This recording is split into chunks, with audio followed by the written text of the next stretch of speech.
This is Optimal Finance Daily, episode 849, Stocks Part 5, Keeping It Simple, Considerations and Tools, by J.L. Collins of jlcollinsnh.com. And I am your host and narrator, Dan. I'm here each weekday reading to you from some of the best personal finance blogs on the planet. And hey, if you'd like to be in the upcoming book raffle happening in 2 days, plus get some free spreadsheet tools from us, participate in our 30-day money challenge coming up in June, and much more, come join our mailing list. You can join at oldpodcast.com. That's oldpodcast.com, and it is totally free. And I'll give you a quick reminder about that at the end of the show as well. So for now, let's get right to our post from J.L. Collins as we optimize your life. Stocks Part 5, Keeping It Simple, Considerations and Tools, by J.L. Collins of jlcollinsnh.com. Simple is good. Simple is easier. Simple is more profitable. What I'm going to share with you in these next couple of articles is the soul of simplicity. With it, you'll learn all you need to know to produce better investment results than 80% of the professionals and active amateurs out there. It will take almost none of your time, and you can focus on all the other things that make your life rich and beautiful. So how can this be? Isn't investing complicated? Don't I need professionals to guide me? No and no. Since the days of Babylon, people have been coming up with investments, mostly to sell to other people. There's a strong financial incentive to make these investments complex and mysterious, but the simple truth is, the more complex an investment, the less likely it is to be profitable. Index funds outperform actively managed funds in large part simply because actively managed funds require expensive active managers. Not only are they prone to making investment mistakes, their fees are a continual performance drag on the portfolio. But they are very profitable for the companies that run them and as such are heavily promoted. Of course, those profits come from your pocket. So do the promotion costs. Not only do you not need complex investments for success, they actually work against you. At best, they are costly. At worst, they are a cesspool of swindlers. Not worth your time. We can do better. Here's all we're going to need: 3 considerations and 3 tools. The 3 considerations. You'll want to consider: 1. In what stage of your investing life are you? The wealth building stage or the wealth preservation stage, or most likely a blend of the two. 2. What level of risk do you find acceptable? And 3. Is your investment horizon long-term or short-term? As you've surely noticed, these 3 are closely linked. Your level of risk will vary with your investment horizon. Both will tilt the direction of your investing stage. All 3 will be linked to your current employment and future plans. Only you can make these decisions, but let me offer a couple of guiding thoughts. Safety is a bit of an illusion. There is no risk-free investment. Don't let anyone tell you differently. If you bury your cash in the backyard and dig it up 20 years from now, you'll still have the same amount of money, but even modest inflation levels will have drastically reduced its spending power. If you invest to protect yourself from inflation, deflation might rob you, or the other way around. Your stage is not necessarily linked to your age. You might be planning to retire early. You might be worried about your job. You might be taking a sabbatical. You might be returning to the workforce after several years of retirement. Your life stages may well shift several times over the course of your life. Your investments can easily shift with them. FU money is critical. If you don't yet have yours, start building it now. Be relentless. Life is uncertain. The job you have and love today can disappear tomorrow. Nothing money can buy is more important than your fiscal freedom. In this modern world of ours, no tool is more important. Don't be too quick to think short-term. Most of us are, or should be, long-term investors.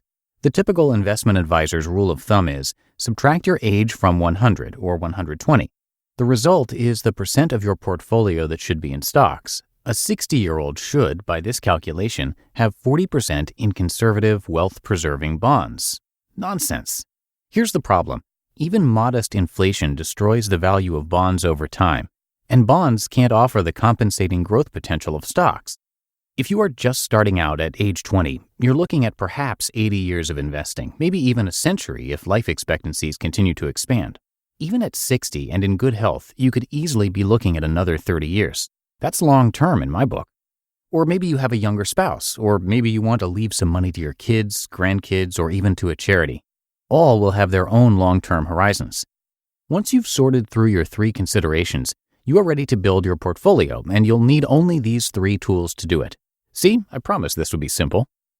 1. Stocks. VTSAX, Vanguard Total Stock Market Index Fund. You've already met this fund in earlier posts in this series. It's an index fund that invests in stocks. Stocks, over time, provide the best returns, and with VTSAX, the lowest effort and cost. This is our core wealth-building tool and our hedge against inflation. But as we've discussed, stocks are a wild ride along the way, and you gotta be tough. 2. Bonds. VBTLX, Vanguard Total Bond Market Index Fund. Bonds provide income, tend to smooth out the rough ride of stocks, and are a deflation hedge. Deflation is what the Fed is currently fighting so hard, and it's what pulled the U.S. into the Great Depression. Very scary. The downside for bonds is that during times of inflation and/or rising interest rates, they get hammered. And 3. Cash.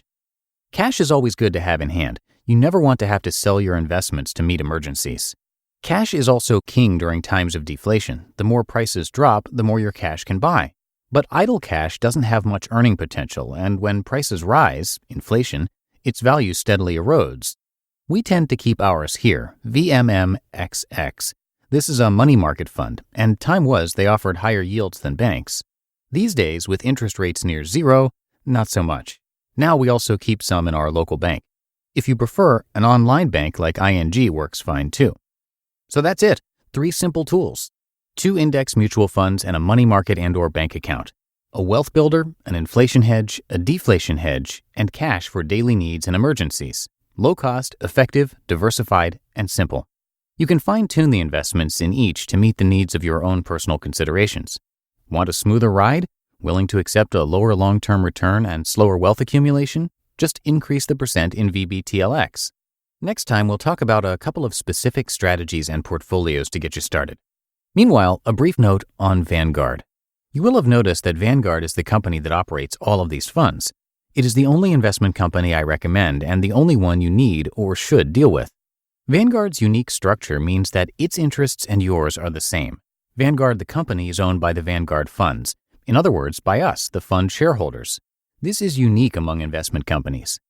A while back, a commentator on Reddit, referring to one of my posts, said, quote, "This really just looks like a commercial for Vanguard," end quote. I can see his point, although I wish he'd made it directly on here. I am a huge Vanguard fan, but I am not on their payroll and I have no financial interest in the company other than owning the funds I describe.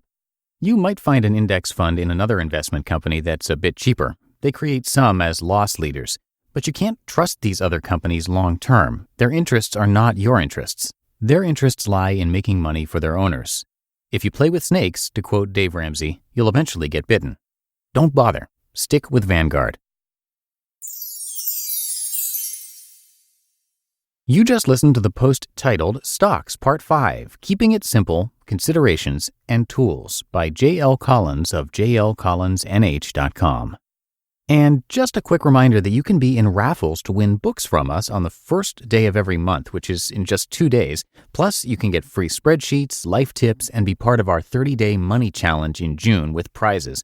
All of that comes with being part of our free newsletter. To join, come by oldpodcast.com. That's oldpodcast.com. And that is it for today. Thank you for being here and being part of our optimal family. I will see you tomorrow for the Friday show. That's where your optimal life awaits.